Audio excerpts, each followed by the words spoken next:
Hi everyone, and welcome to 3 Charts in 1 with me, Richard Perry, market analyst for Infonox on Wednesday, the 11th of May. Now, 3 charts I'm looking out for today. It's US inflation day today, so big moves we're expecting on major markets. Certainly, euro dollar is going to be affected by this, and the gold price.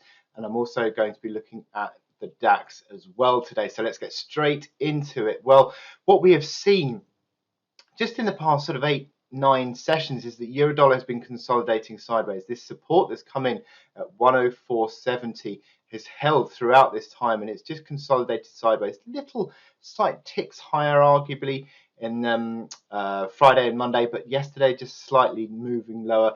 And it just looks as though that the market is sort of looking ahead to this US CPI data. How the inflation numbers come out in the States today is going to be important. I think if inflation certainly it's expected to fall lower, certainly on the headline basis, to come back towards 8%, maybe even below 8%. If that is the case, then you could start to see the dollar correcting back and yields moving lower.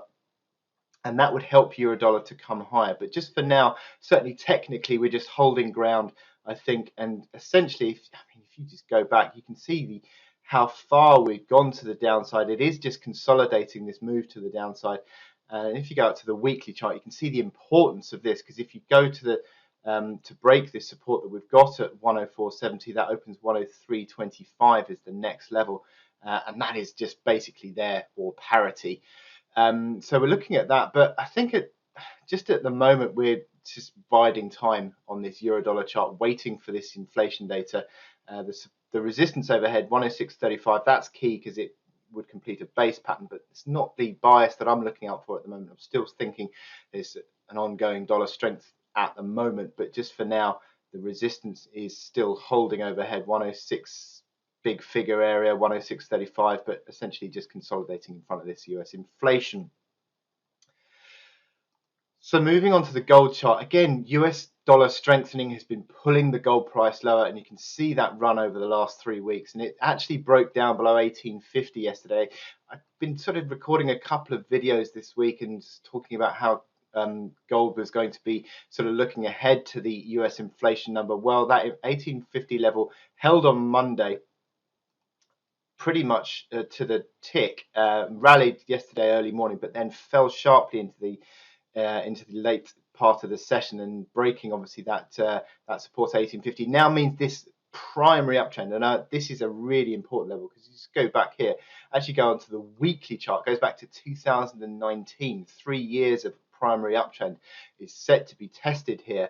And obviously what we've seen is this consistent sort of move lower, and the resistance at 1890 to 1920 is now very important on a medium term basis. That is overhead supply sort of restricting any rallies, but how the market reacts to this uptrend is crucial now.